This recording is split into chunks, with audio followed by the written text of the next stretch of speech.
Hello, hello, hello. Welcome to Direction Academy's YouTube channel. My name is Vansh Vatwa and this is the second lecture of CBSE Class 10 Board Mathematics Chapter number 1 Real Numbers.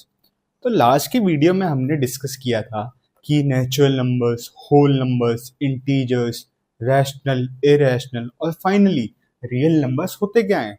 तो आज हम उस chapter को आगे continue करेंगे और आज का हमारा पहला टॉपिक है the fundamental theorem of arithmetic. इस थ्योरम को समझने से पहले आपको ये पता होना इम्पॉर्टेंट है कि नेचुरल नंबर्स को हम प्राइम और कंपोजिट नंबर्स में कैटेगराइज कर सकते हैं एज प्राइम एंड कंपोजिट। हमने लास्ट लेक्चर में एक छोटा सा ओवरव्यू लिया था कि प्राइम और कंपोजिट नंबर्स होते क्या हैं। तो एक बार अगर मैं आपको दोबारा रिवाइज कराऊं तो प्राइम नंबर्स आर दोस्त नंबर जो सिर्फ अपने आप से या फिर 1 से डिविजिबल होते हैं। For example 2, 3, 5, 7, 11, 13 and so on. ठीक है, 1 जो है that is neither prime nor composite.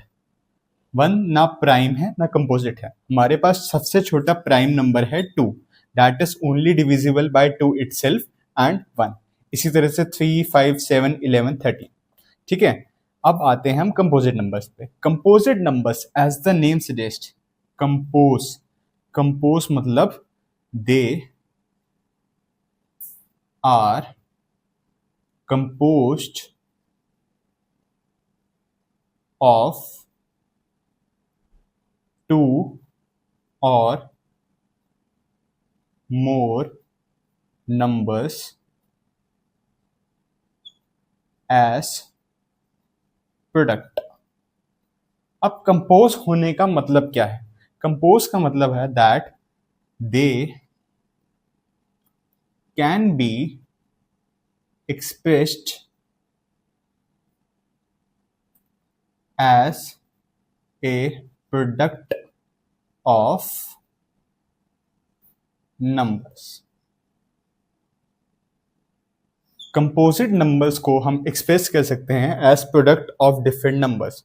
For example अगर आप देखें 4, ये सबसे छोटा कंपोजिट नंबर है out of all natural numbers.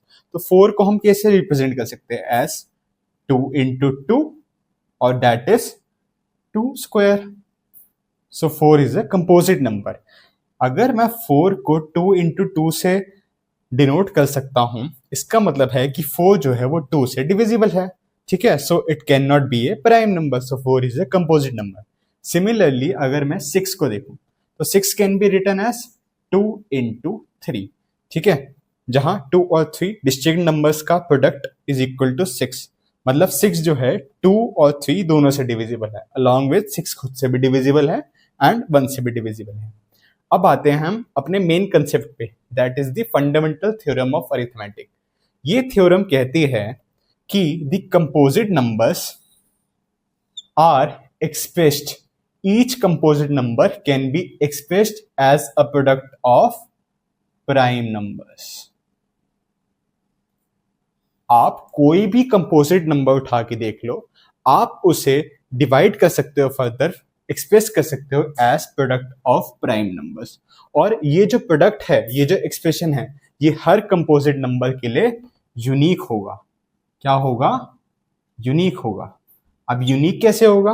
आप 2 into 3 करो, क्या 2 into 3 की वैल्यू कभी भी 6 से अलग आ सकती है? क्या 2 into 3 कभी भी 5 हो सकता है? Answer is no. ठीक है, डिफरेंस क्या आ सकता है? अगर मैं 2 into 3 को 6 लिख सकता हूं तो 3 into 2 को भी 6 लिख सकता हूं। बस फर्क क्या है इनके राइटिंग ऑर्डर में कि मैंने 2 पहले लिख दिया, 3 पहले लिख दिया। So every composite number can be expressed as the product of prime numbers and each expression is unique in itself. और इस एक्सप्रेशन को हम कहते हैं प्राइम फैक्टराइजेशन। क्या कहते हैं?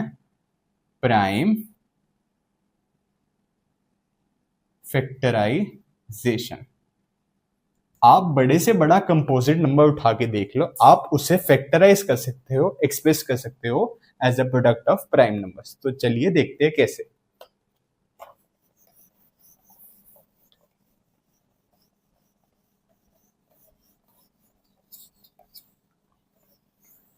अब हम समझेंगे कि हम किसी भी नंबर को as a product of prime numbers कैसे रिप्रेजेंट कर सकते हैं या उसकी प्राइम फैक्टराइजेशन कैसे कर सकते हैं। Prime factorization, let's take the example of 805। एक बहुत बड़ा कंपोजिट नंबर है। अब आप सोचोगे कि सर इसके मैं कितने फैक्टर्स ट्राई करूं, कैसे हिट एंड ट्रायल लगाऊं, तो अभी आपको बताता हूं कि इजी वे में इसे कैसे कर सकते हो। तो प्राइम फैक्टराइजेशन के लिए आपको 805 मैंने नंबर दिया, तो सबसे पहले आप क्या करोगे, इसके लेफ्ट साइड में एक एल शेप ड्रॉ कर लोगे कुछ इस वे में, ठीक है। अब आपको करना क्या है कि आप यहाँ पे सारे प्राइम नंबर्स लिख दो इन ऑर्डर, 2, 3, 5, 7, 11, 13, 17, 19, 23। ओफो सर, ये तो इतना लंबा टास्क है। इतना लंबा नहीं है, मैं समझाता हूँ कैसे। अब आपको चेक करना है कि 805 किन किन प्राइम नंबर से डिविजिबल है, और हम सबसे छोटे से स्टार्ट करेंगे, ठीक है। तो पहले स्टार्ट करते हैं, क्या 805 2 से डिविजिबल है। अब 2 से डिविजिबल होने के लिए किसी नंबर को इवन होना चाहिए, मतलब उसकी यूनिट डिजिट पे कोई इवन नंबर होना चाहिए, जैसे 0, 2, 4, 6, 8 एक्सेट्रा। यहाँ पे 5 है, that is odd, so 805 is not divisible by 2। अब हम चेक करेंगे 3 से। 3 से डिविजिबल होने के लिए किसी नंबर के सारे डिजिट्स का सम, लेट्स से इन सारे अगर मैं डिजिट्स का सम करूं तो आता है 8 + 0 + 5 इज 13। अब हम चेक करेंगे कि क्या 13 इंडिविजुअली 3 से डिविजिबल है, आंसर इज नो, तो 805 भी 3 से डिविजिबल नहीं होगा। अब हम अगला चेक करेंगे, क्या 805 5 से डिविजिबल है, आंसर इज यस। और ये आपको कैसे पता चला कि आपने 805 देखा, उसकी यूनिट डिजिट में या तो 5 होना चाहिए या फिर 0 होना चाहिए, only then a number is divisible by 5। तो हमें मिल गया कि 805 सबसे पहले 5 से डिविजिबल होता है अगर हम प्राइम नंबर से चेक करें, ठीक है। तो हम 5 को लिख देंगे इसकी लेफ्ट साइड पे, और अब नीचे क्या आएगा, नीचे हम निकालेंगे 805 डिवाइड बाय 5 का क्वोशिएंट, ठीक है। क्वोशिएंट निकाला तो आगे हमारे पास 30 carry out. I am expecting कि आपको बेसिक डिविजन आती होंगी। 6, 30 minus 0, 5 carry down, 1, 0, 5 minus and 0, तो हमारा रिमाइंडर 0 आ गया। तो मतलब 805 फुली डिविजिबल है 5 से, और क्वोशिएंट आया 161। तो 161 को अब हम नीचे लिख देंगे कुछ इसमें में, फिर से एक एल ड्रॉ करेंगे। अब जो प्रोसीजर हमने 805 के लिए कैरी आउट किया था, सेम हम 161 के लिए करेंगे। मतलब हम चेक करेंगे कि 161 कौन से प्राइम नंबर से डिविजिबल है। अब आपको एक छोटी सी ट्रिक बताता हूँ, ठीक है। फॉर एग्जाम्पल 805 यहाँ पे 2 और 3 से डिविजिबल नहीं है, तो इसका मतलब है शॉर्ट है कि 161 भी 2 और 3 से डिविजिबल नहीं होगा, क्योंकि ये जो 161 है ये भी तो इसका फैक्टर ही है ना, इससे ही बना है, इससे ही फर्दर डिवाइड हुआ है, तो 2 और 3 से ये भी नहीं डिवाइड होगा। तो हम चेक करेंगे कि 161 क्या 5 से डिविजिबल है। 161 इज नॉट डिविजिबल बाय 5, क्योंकि यूनिट डिजिट में 1 है, ना कि 0 या फिर 5। अब हम चेक करेंगे कि क्या 161 7 से डिविजिबल है। 7 के लिए तो कोई ट्रिक होती नहीं है सर, तो क्या करें, तो मैन्युअली डिवाइड करके देख लो। आपने लिखा 161, ठीक है, 7 से अगर हम डिवाइड करें आया 7 2 ज़ा 14, नीचे बचा 2, 1 को किया कैरिड डाउन, आया 21, 7 3 ज़ा 21, यस सर, रिमाइंडर 0 आ गया। 161 इज फुली डिविजिबल बाय 7, और क्वोशिएंट आया 23। तो फिर से रिपीट करेंगे, 7 के आगे टिक लगा देंगे 161 के लिए, लेफ्ट साइड में लिखेंगे 7, और नीचे आ जाएगा क्वोशिएंट। ये प्रोसीजर तब तक चलता रहेगा जब तक हमको एंड में एक प्राइम नंबर ना मिल जाए। S 23 is a prime number, तो प्राइम नंबर मिल गया। अब इससे फिनिश करने के लिए, इस प्रोसेस को टर्मिनेट करने के लिए हम 23 को उसके अब 23 को 23 से डिवाइड कर देंगे। इसका मतलब है कि हम 23 को फर्दर फैक्टर्स में डिवाइड नहीं कर सकते हैं। This is the end point, और लास्ट में आ गया 1। जैसे ही आपका लास्ट में 1 आया, मतलब आपकी प्राइम फैक्टराइजेशन होती है कंप्लीट। वाह जी वाह, आपने सीख ली प्राइम फैक्टराइजेशन। अब क्या करोगे, आप लिखोगे 5, जितने भी लेफ्ट साइड में नंबर्स है उनको मल्टीप्लाई करोगे, 7 इंटू 23। अब आप ये पाओगे कि इन तीनों नंबर्स का जो प्रोडक्ट है वो इक्वल आएगा 805। 5 एक प्राइम नंबर है, 7 एक प्राइम नंबर है, 23 एक प्राइम नंबर है, और 805 क्या है, composite number. So composite number can be expressed as a product of prime numbers and each expression is unique for each composite number. ये हुआ हमारा फैक्टराइजेशन का। ठीक है, समझ में आया इतना? अब आगे बढ़ते हैं। प्राइम फैक्टराइजेशन करने का एक और मेथड है, मेथड भी नहीं है, बस रिप्रेजेंटेशन प्रोसेस अलग है, बाकी ये सारा कंसेप्ट सेम है। उसको हम कहते हैं फैक्टर ट्री। फैक्टर ट्री में हमें कुछ नहीं करना, एक एग्जांपल से सिखाता हूँ। ठीक है, जैसे मैं अगर आपको एग्जांपल दूं कि मुझे 98 का प्राइम फैक्टराइजेशन करना है, तो सबसे पहले मैं 98 को एक बॉक्स के अंदर कैद कर लूंगा। ठीक है, फिर से मैं सारे प्राइम नंबर्स लिखूंगा 2, 3, 5, 7, 11, 13 एंड सो ऑन। ठीक है, अब मैं चेक करूंगा कि 98 कौन से प्राइम नंबर से डिविजिबल है, स्टार्टिंग फ्रॉम दिस स्मॉलेस्ट। तो मैंने देखा 98 2 से डिविजिबल है, ओके जी। तो मैंने एक यहाँ पे ऐसे लाइन खींची, एक और बॉक्स बनाया और यहाँ पे लिख दिया 2, क्योंकि 98 2 से डिविजिबल है।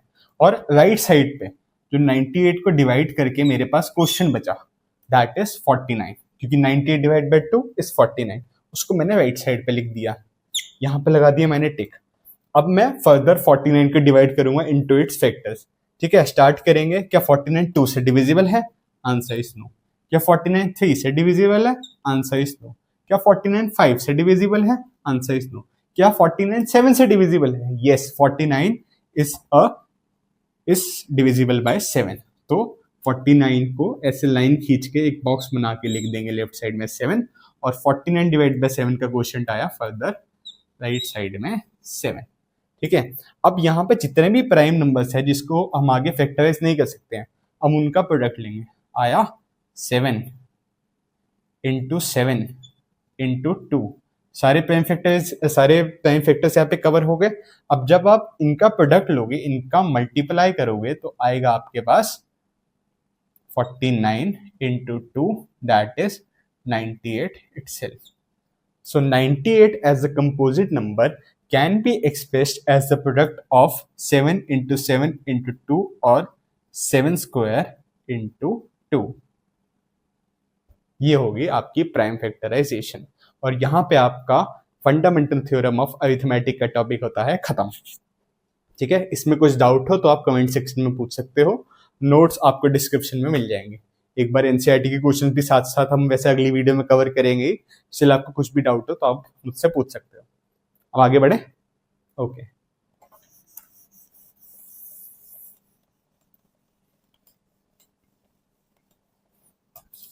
अब हम स्टार्ट करते हैं इस चैप्टर का सबसे इंपॉर्टेंट टॉपिक, जिससे मोस्टली बोर्ड्स में क्वेश्चन आते ही आते हैं।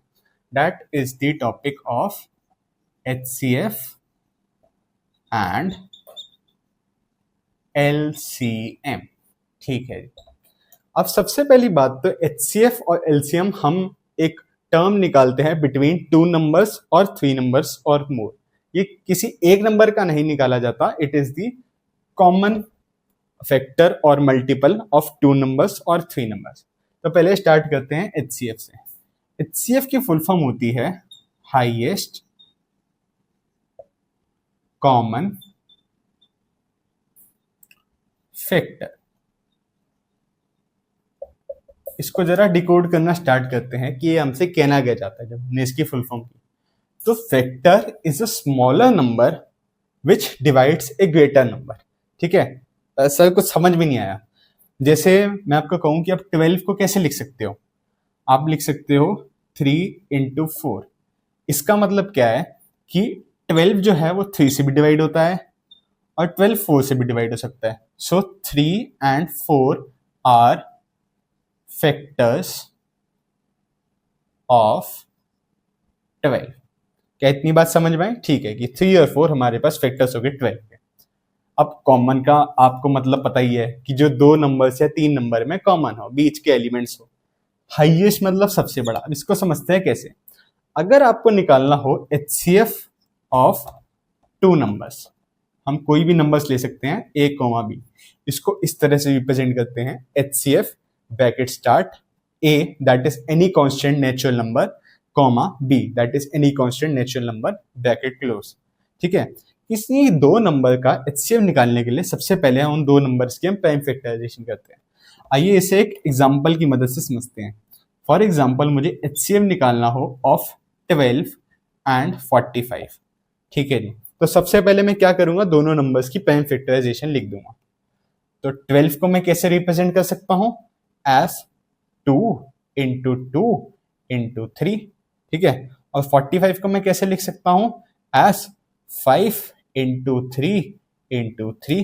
ठीक है, इसमें तो कुछ डाउट नहीं है, सब कुछ बेसिक चल रहा है अभी तक। अब हम देखेंगे कि इन दोनों नंबर में से कॉमन कौन सा नंबर है। ठीक है, आपने देखा 2 12 में है, 45 में नहीं है, तो 2 कॉमन नहीं है। इसमें डिस्टिंक्ट कौन सा है, 3। ठीक है जी, क्या 45 में 3 है, कि क्या 3 एक्सप्रेस हुआ है एज प्रोडक्ट ऑफ 45?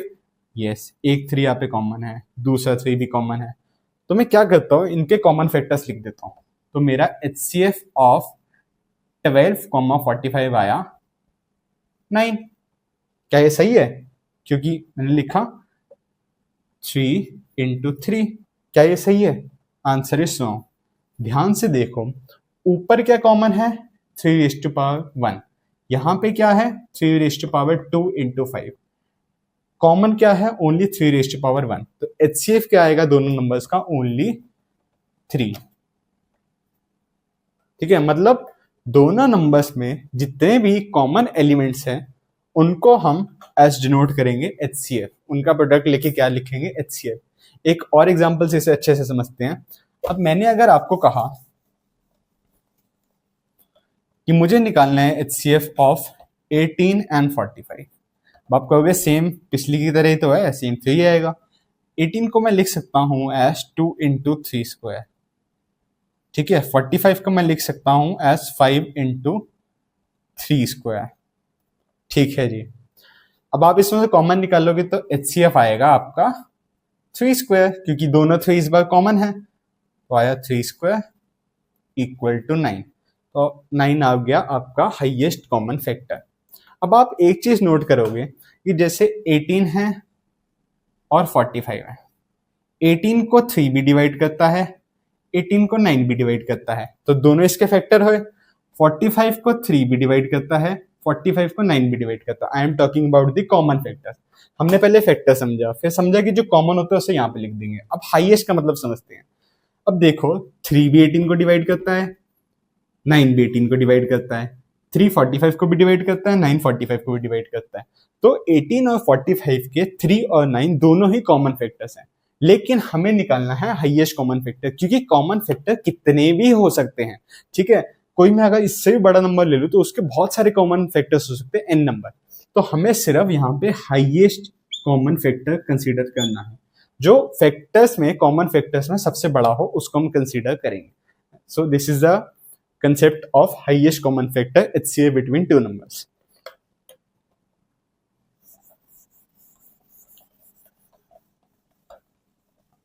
अब मैंने आपके साथ एक ट्रिक खेली। ठीक है, एक ट्रिक खेलते हैं।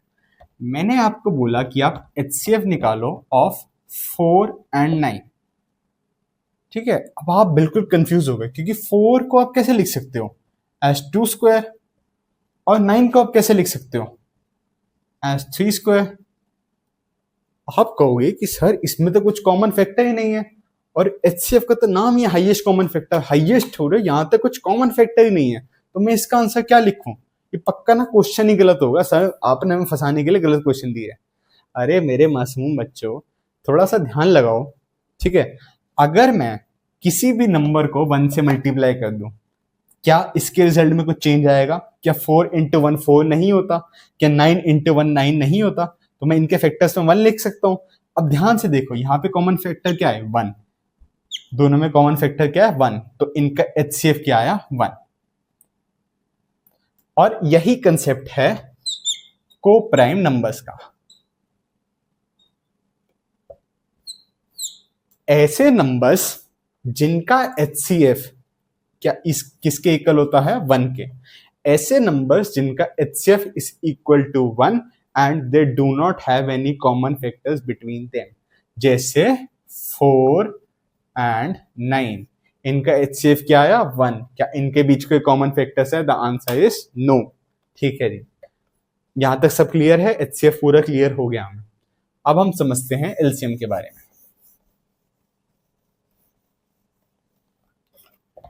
LCM is the lowest common multiple। ठीक है, मल्टीपल को हम एक एग्जांपल से समझते हैं।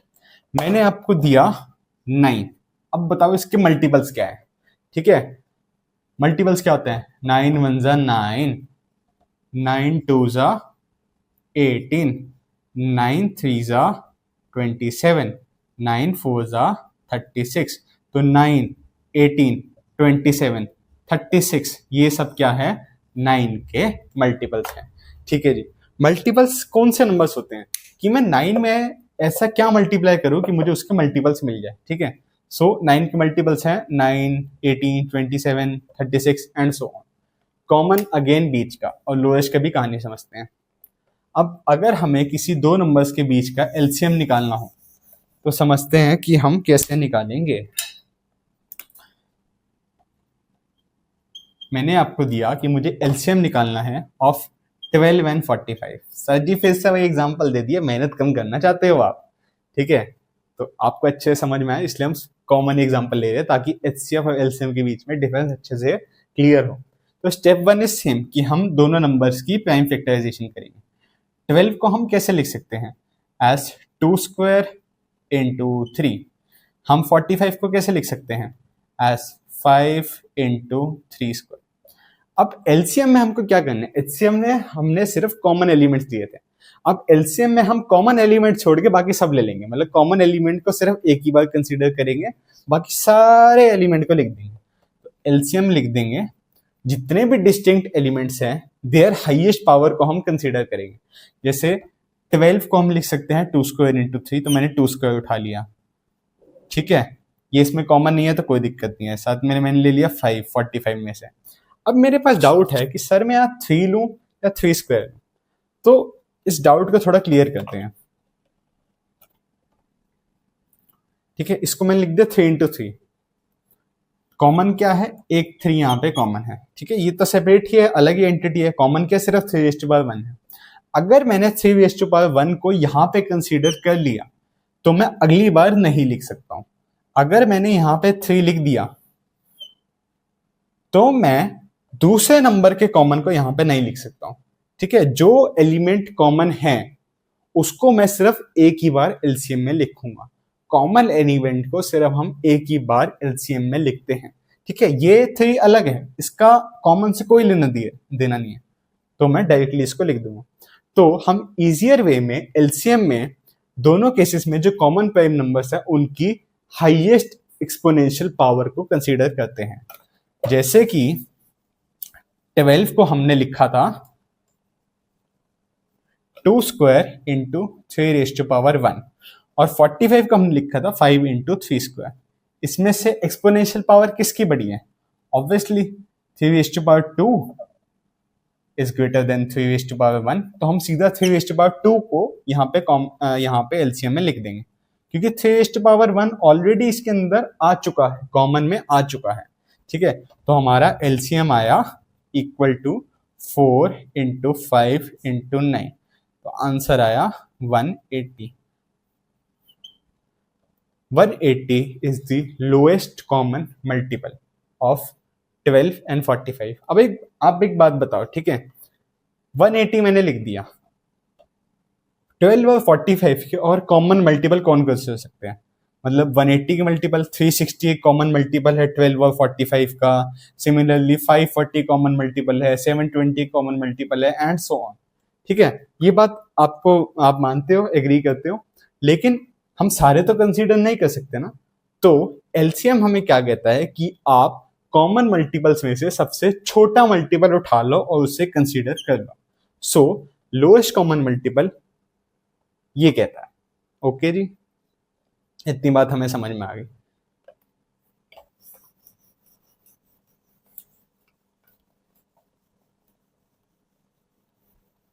अब अगर मैं आपको कहूं कि आपको एलसीएम निकालना है अगेन दो नंबर्स का जिनके बीच में कोई भी कॉमन फैक्टर नहीं है, मतलब कि को प्राइम नंबर्स है। सर आपने तो मस्ती कर दी, अब तो हमको पता है कि कैसे निकालना है। मैंने आपको कहा कि आप एलसीएम निकालो 4 और 9 का। सर आप कहोगे कि सर ये तो बहुत ईजी है, 4 को मैं क्या लिख सकता हूँ एस टू स्क्वायर इंटू 1, 9 को हम क्या लिख सकते हैं 3 स्क्वायर इंटू 1। ठीक है, अब हमने डिस्टिंक्ट एलिमेंट्स और उनके एक्सपोनेंशियल को कंसीडर करना है। तो ये हमारे पास आएगा, हमने 2 स्क्वायर उठा लिया, ठीक है, यहाँ से 1 उठा लिया, यहाँ से 3 स्क्वायर उठा लिया। अब लाला जी 1 की क्या जरूरत थी, एचसीएफ थोड़ी निकाल रहे हो, कॉमन की नीड ही नहीं है, 1 को मल्टीप्लाई करोगे तो आप यहाँ पे 1 को इग्नोर कर सकते हो। यह है हमारे पास 4 इंटू 9। अब आप एक बहुत अच्छी चीज नोटिस करोगे कि एलसीएम जब आप लेते हो दो को प्राइम नंबर्स का, मतलब कि जिनके बीच कोई भी कॉमन फैक्टर्स नहीं है, आप उनका एलसीएम लेते हो, so that is equal to the product of both the numbers, the product of both the numbers. अब ने गेम खेलते हैं, आपके पास इक्वेशन आ गई, सेटिस्फाइड है, LCM of 4 and 9 is equal to 4 into 9। अब मैं एलएचएस में क्या करता हूं, एचसीएफ ऑफ 4 इंटू 9 को मल्टीप्लाई कर देता हूं, क्योंकि ये दोनों को प्राइम नंबर्स हैं, तो इनका एचसीएफ किसके इक्वल होगा 1 के। अगर मैं 1 को किसी भी साइड मल्टीप्लाई करूं तो ये चलेगा, बिल्कुल बिल्कुल करेक्ट इक्वेशन है। तो ये हमारे पास बन गया HCF of 4 and 9 into LCM of 4 and 9 is equal to 4 into 9। ये एक की ऑब्जर्वेशन है और ये क्राइटेरिया हर दो नंबर्स के एचसीएफ और एलसीएम में अप्लाई होता है, हमेशा ही सही होता है across all the numbers of pair of two numbers.